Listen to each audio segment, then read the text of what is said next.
ए देशर झील माने सब बेले गोटे कथा ही भाभी थांती कि ए पुओ पिलांको लाइफ केते भलो ना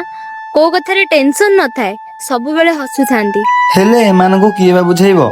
ए हस पछरे केते जे दुख कष्ट लुचिकी रहिछि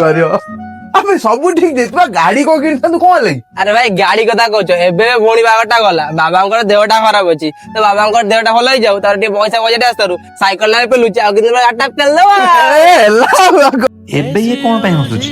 एथरे तो हसला भला किछि कथा नथिला अबे से कथा छाड़ तू जॉब छाड़ी केबडू क्रिकेट स्टार्ट करछ कोन कहमी तते आ मो स्वप्न तो मो पछा सासलेनी एबे 6 मारिया पे संध्या 6टा बंद खटिछि आ 4 मारिया पे भोर 4 रे उठी एमाने फुणी थरे हसिबार लागले अब तो गर्लफ्रेंड ता कहला तो बाहा बोली से काउ काहे त नारना रोज म देखतिली अबे ता कथा कोन कहबी 4 वर्ष मो सरला परे ता मन बुझेला से आ जण भाग बोला मु टिक्के साइड ऊपर हाथ रे देली आ पटा कपाळ मु कहू फुणी थरे मिसी गसिलु हसिबाटा हम दुर्बलता नुह आमर एक अस्त्र जोटा को आम सब सिचुएसन यूज करथौ बोधे दुनिया रे एमिति कोनोसे दुख नाही जोटा हम पुओ मानू कोन देई दबो जदी तांकु तांका भले आउ गोटे दिटा सांग मिली गले ताहले एमाने सब दुख को हसे की ही बार कर देबे